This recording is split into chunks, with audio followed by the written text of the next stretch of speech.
Hello, so this is going to be a gas mask compatibility test with the Commando Kevlar helmet. So there's a helmet, as you can see. So I've got this all tied up now. I've got the Flectarn cover on it, and I bought a sort of two-colour sort of woodland scrim, sort of a very dark green, almost black, and a lighter green scrim net to thread into it. So as you can see, that helps break up the outline of the helmet at a distance. And obviously, yeah, that works quite well. So I said I really like this helmet. The Pascat style helmets, especially when they have a good liner, are quite nice. So if you're not familiar with the helmet, let me just pop this on. So obviously at the moment I've got the front bit down to work as sort of a face cover. The only thing I don't like of this is the quick do-up strap is quite good for a quick, do-up strap, but you have to be careful not to pinch your skin in it as you do it up. So obviously there you can see there's the sort of face veil bit of the scrim net as I've got it in there. So you can fold that up to keep it out of the way. Obviously you can have it down if you're trying to sort of hide, because as you'll see from the camo tests I've done where I've had a scrim net on a helmet like this, this really does a good job of actually stopping your face being as visible, because obviously regardless of your skin colour, generally unless you actually have camo sort of face paint type stuff on, your skin is going to reflect quite a bit of light back, especially compared to kind of the material camouflages are made from. So obviously having a scrim on it works very well for hiding the face. So let's just tuck that into the helmet somewhere. Just finding one of those loops on it. Probably just do it this side, might be a bit easier.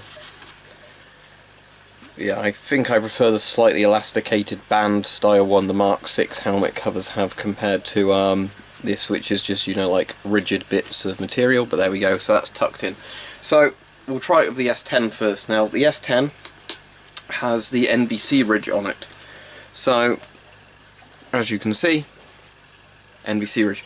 Now I'm not sure with this helmet because it's a Pascat style one, although it's not exactly the same shape as the Pascat because it doesn't have the ear bits on it, if that will have any effect compared to if you're doing the same test of a Pascat helmet. I'm not going to bother getting a Pascat helmet now, obviously, because I do have the Commando one, which is close enough, same level of protection. So that's the S10 on. I'm not going to bother with filters either.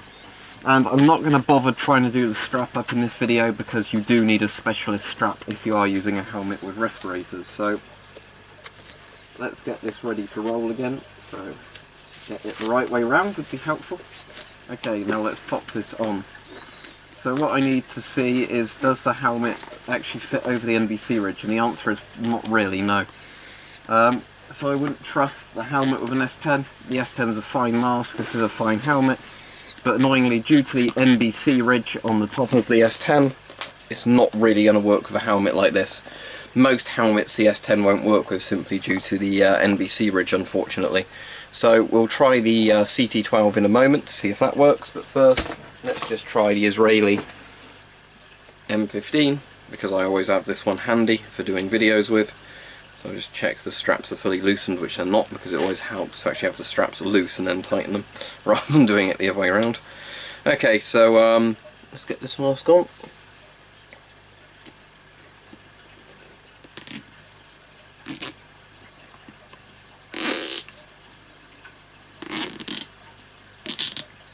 Okay, so the Israeli M15's on. Let's try putting this helmet back on.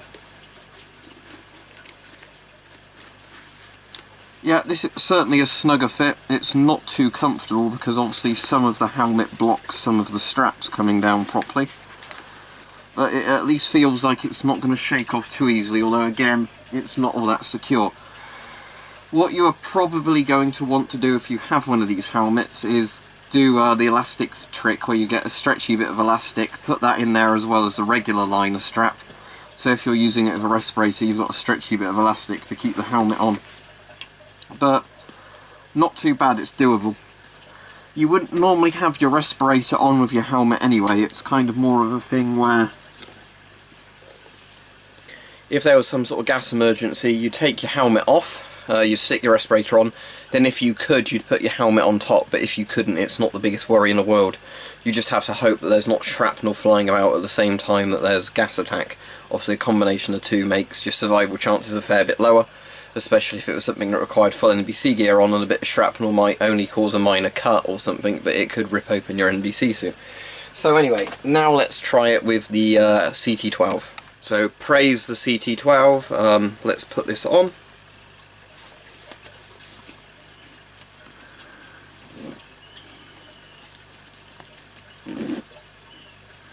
Top straps are set in their position. Airtight seal, so we know it would work if I had a filter on it.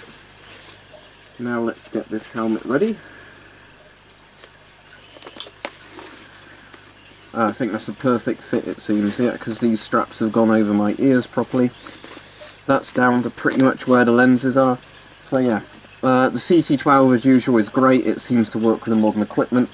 And that's obviously one of the reasons they took the NBC ridge off, to reduce size and weight of the mask, but also, you know, so it works better with lots of helmets and things like that. Now, as I know somebody will ask for it, let me get out a random cheek filter mask to test. Will the Commando helmet work with a cheek filter mask? So, the M10M, let's get this out. As you probably know, I'm not a massive fan of cheek filter masks, but, you know, somebody's going to ask this, so let's do it.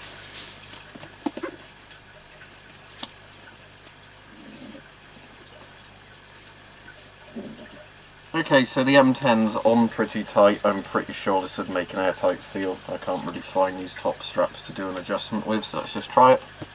Yep, pressurising. Okay, so will the Commando helmet work with this mask? Let's find out.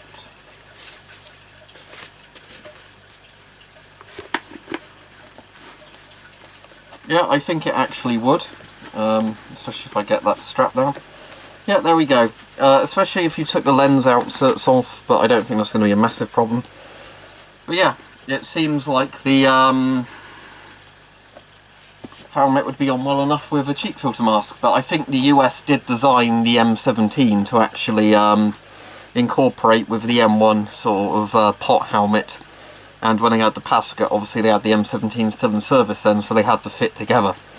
Because that was one of the things the US was very good at during the Cold War, was actually checking their equipment was compatible with other bits of equipment. So there we go. Yep, the Commando helmet seems to work fine with all of these bits. You could, if you really wanted to, put your scrim there in front of the gas mask and partially hide it. I could obviously thread this through a bit more if I wanted to, you know, disguise more of my face, I guess, as a scrim. But there you go. You know, it does seem to work. So the Commando helmet's compatible well enough with gas masks. You know, obviously, as I said, you don't want an NBC ridge like the S10. You want something like the CT12 or most modern masks without the NBC hood ridge, just simply so the helmet makes a better seal if you were having to lie down with shrapnel flying about at the same time. But yes, this helmet does seem to work well enough with most masks designs. You know, I didn't even bother getting a GP5 out for this video because it would work fine. But there you go. The British Commando police helmet, the sort of Pasca Type 1 Kevlar 3A, seems to work as well as any other helmet, to be honest, with most military masks.